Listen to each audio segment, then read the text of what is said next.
Hello दोस्तों, नमस्कार। आज की इस वीडियो के माध्यम से हम बात करेंगे धान की रोपाई के जस्ट बाद कौन सी खरपतवार नाशक का स्प्रे करना चाहिए, कौन सी प्री इमरजेंस हार्बिसाइड का आपको स्प्रे करना चाहिए ताकि धान की फसल में रोपाई के बाद जो भी जिद्दी खरपतवार का जमाव होता है वह खरपतवार का जमाव ना हो और हमारी फसल काफ़ी स्वस्थ रहे। सबसे अच्छा ऑप्शन तो ये होता है कि मज़दूरों की मदद से कुछ इस प्रकार खरपतवार बाहर निकाल सकते हैं। लेकिन जिन इलाकों पर खरपतवार एक बहुत बड़ी समस्या है और जिद्दी खरपतवार का जमाव होता है, तो खरपतवार को कंट्रोल करने के लिए, कम करने के लिए शानदार साल्ट के बारे में बात करने वाले हैं। जी हाँ दोस्तों, हम बात करने वाले हैं धान की फसल में जैसे ही आप प्लांटेशन करते हैं ना, रोपाई करते हैं, रोपाई के बाद से लेकर के 72 घंटे के अंदर यानी 3 दिन के अंदर अंदर आप प्रेटिला क्लोर का स्प्रे कर सकते हैं। अब प्रेटिला क्लोर जो हार्बिसाइड आती है, यह एक प्री इमरजेंस हार्बिसाइड है जो कि 50% में और 37% में मार्केट में आती है।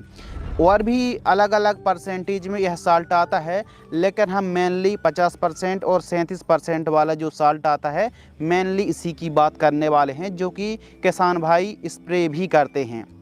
तो इसका इस्तेमाल कैसे करना है, कौन सी सावधानी रखनी चाहिए, कितनी कीमत आपको चुकानी पड़ेगी यदि आप 1 एकड़ में प्री इमरजेंट हार्बिसाइड प्रेटिला क्लोर का स्प्रे कर रहे हैं, संपूर्ण जानकारी के लिए यह वीडियो को बिना स्किप किए वीडियो को अंत तक पूरा वॉच करें। चलिए शुरू करते हैं।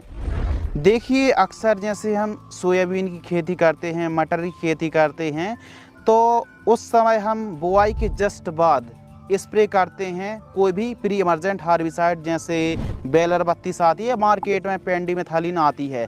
लेकिन जब बात आती है धान की आप खेती कर रहे हैं, लेकिन आपने प्लांटेशन कर दिया। अब प्लांटेशन आपने कर दिया तो खरपतवार का जमाव ना हो, और ध्यान रखना खरपतवार अंकुरण से पहले और प्लांटेशन के जस्ट बाद से लेकर के 3 दिन के अंदर अंदर आप स्प्रे कर दीजिए। ऐसी कंडीशन पर आपके खेत में जो पानी भरा हुआ है वो लगभग 2 इंच या फिर 2 इंच से कम, 2 इंच से थोड़ा ज़्यादा चल जाएगा, लेकिन बहुत ज़्यादा पानी भी ना भरा हो, यानी हल्का पानी हो, अच्छी नमी हो, और आप ये मान लीजिए 1 इंच भी पानी है तो बढ़िया काम कर जाएगी। लेकिन हमने जब दवाई का स्प्रे किया तो सबसे बड़ी सावधानी ये है कि खेत का जो पानी भरा हुआ है वो बाहर नहीं निकालना है और ना ही भरना है। क्यों? वो इसलिए क्योंकि यदि हमने स्प्रे किया और जो दवाई खेत में फैली हुई है, यदि हमने पानी बाहर निकाला तो दवाई भी बाहर चली जाएगी, और जैसे ही दवाई खेत से बाहर हुई तो खरपतवार का जमाव हो सकता है। तो इसीलिए कम से कम 10-15 दिन, 20 दिन तक जो पानी है ना, वो तो आपको निकालना नहीं है और ना ही ज़्यादा ऐड करना है। हाँ, जब वो पानी थोड़ा थोड़ा सूखने लगे तो फिर आप ऐड कर दीजिए। कुल मिलाकर के पानी को बाहर नहीं निकालना है। और चलिए थोड़ा सा आगे बढ़ते हैं। यह जो प्रेटिला क्लोर है, यह हमारी जो धान की फसल में प्रमुख रूप से घास जाति की खरपतवार और चौड़ी पत्ती की खरपतवार, चाहो हम बात कर लें जो घास जाति की प्रजाति की खरपतवार हैं, शांभा, बोखना, दिवालिया, इसके अलावा बोखनी है, चिन्यारी है, बर्रू घास है, और भी जो जिद्दी खरपतवार हैं, चाहे हम गाजर घास की बात कर लें, दूब घास की बात कर लें, इनको कंट्रोल कर लेता है और काफ़ी हद तक कम भी करता है। मार्केट में प्रेटिला क्लोर 2 फॉर्म में आता है, एक ईसी यानी एमल्सी फाइबर कॉन्सेंट्रेट, और दूसरा आता है ईडब्ल्यू। यदि हम ईसी की बात करें तो 50% प्रेटिला क्लोर, 50% ईसी फॉर्म में आता है। दूसरा जो परसेंटेज है 37% वाला, जो प्रेटिला क्लोर 37% वाला आता है, यह ईडब्ल्यू फॉर्म में आता है, उससे वेस्ट है। यानी ईसी फॉर्म की तुलना पर ईडब्ल्यू वाला फॉर्म जो साल्ट है यह ज़्यादा मददगार है, ज़्यादा अच्छे से कंट्रोल करता है। 1 एकड़ में 37% वाला आप स्प्रे कर रहे हैं तो 600 ml प्रति एकड़ की दर से स्प्रे करना चाहिए। रोपाई वाले खेतों में आप इसका स्प्रे करें, जहां पर आपने प्लांटेशन किया है तो वहां पर यदि हम व्यापारिक नाम की बात करें तो सिजेंटा कंपनी की रिफेट प्लस पर आपको यह साल्ट मिल जाता है। इसके अलावा सुदर्शन वायो सीड्स जो कंपनी है ना, प्रेटिला गोल्ड के नाम से मिलता है, और इसके अलावा पारिजात इंडस्ट्री की धौर प्लस के नाम से आपको यह साल्ट मिलता है। यदि हम ईसी की बात करें तो 50% पेरिटीला क्लोर 50% ईसी फॉर्म में आता है। यदि हम व्यापारिक नाम की बात करें तो यह सिजेंटा की रिफिट में मिल जाता है। इसके अलावा क्रिस्टल की सेप्ट में मिल जाता है और धानुका कंपनी की क्रेज में मिल जाता है और नागार्जुन कंपनी की इरेज में भी आपको 50% ईसी पेरिटीला क्लोर मिल जाता है। और 1 एकड़ में आपको 50% वाला 400 ml की दर से आपको स्प्रे करना चाहिए। पेरिटीला क्लोर को स्प्रे करने के 2 उपाय हैं, या तो आप पंप से स्प्रे कर दीजिए या फिर जो पैक आता है, जो डिब्बी आती है, उसी में छोटे छोटे छेद करके पूरे खेत में कुछ इस प्रकार भी आप बिखेर सकते हैं। वह जो दवाई है आसानी से पूरे खेत में फैल जाती, ज़्यादा समस्या नहीं आती और मैक्सिमम किसान ऐसा ही करते हैं बजाय स्प्रे के। तो इस प्रकार भी आप इस्तेमाल कर सकते हैं। तो आप किसी भी कंपनी का पेरिटीला क्लोर स्प्रे कर सकते हैं। अब बात आती है कि 50% वाला लें या फिर 37% वाला।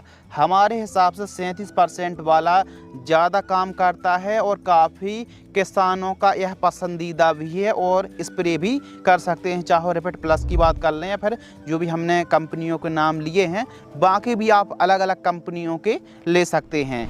कीमत की बात करते हैं तो जो 37% वाला पेरिटीला क्लोर है, इसकी कीमत 600 ml की कीमत 500 रुपये के आसपास और 1 एकड़ का खर्च 500 रुपये के आसपास हमको देखने के लिए मिलता है। 1 एकड़ का खर्च। सबसे बड़ी जो सावधानी है दोस्तों कि जैसे ही आपने धान की रोपाई की है, धान की रोपाई के 3 दिन के अंदर अंदर आप स्प्रे कर दीजिए। यह पहली सावधानी है। दूसरी सावधानी है कि खेत में हल्का फुल्का पानी भरा हो, ज़्यादा भी नहीं। ऐसा नहीं है कि 1 बीता या फिर 1 फीट या फिर यूँ कह सकते हैं कि 5-6 इंच से भी ज़्यादा पानी भरा हुआ है। 1-2 इंच पानी रहेगा तो आपको रिजल्ट अच्छा मिलेगा। इसके अलावा दूसरी जो सावधानी है कि जिन इलाकों पर, जिन खेतों में आप सीधी बिजाई करते हैं, सीधी बुआई करते हैं, वहाँ पर आप यह साल्ट का प्रयोग ना करें। यानी जो हमने 50% और 37% वाला पेरिटीला क्लोर के बारे में बात करी है, इसका आपको स्प्रे नहीं करना है। बाकी जिन खेतों में खरपतवार की समस्या ज़्यादा नहीं है, पडलिंग काफ़ी अच्छे से कराई है, खेत की मचाई अच्छे से कराई है और खरपतवार की ज़्यादा समस्या नहीं रहती है, वे किसान भाई ज़रूरी नहीं है कि यह कॉम्बिनेशन का स्प्रे ही करें। बाकी आपके इलाकों पर खरपतवार की समस्या रहती है तो आप पेरिटीला क्लोर का स्प्रे कर सकते हैं। धान की फसल पर यह एक प्री इमरजेंट हार्बिसाइड। ऐसा नहीं है कि 10-12 दिन की धान की फसल हो गई रोपाई से, अब स्प्रे करने से फ़ायदा आपको नहीं मिलेगा। ध्यान रखिए, खरपतवार का जमाव होने से पहले जिन खेतों में आपने धान की प्लांटेशन की है, 3 दिन के अंदर यदि आप स्प्रे कर देंगे तो खरपतवार का जमाव नहीं हो पाएगा और आपकी धान की फसल स्वस्थ भी रहेगी और खरपतवार मुक्त रहेगी। और प्लांटेशन करने से 3-4 दिन के अंदर अंदर आप स्प्रे कर दीजिए, तभी आपको अच्छे रिजल्ट देखने के लिए मिलेंगे। तो धान की फसल पर काफ़ी दिनों से कमेंट्स आ रहे थे कि पेरिटीला क्लोर का हमको किस प्रकार इस्तेमाल करना चाहिए, इसकी संपूर्ण जानकारी हमने साझा की। यदि आपको यह वीडियो पसंद आती है तो वीडियो को लाइक करें। धन्यवाद।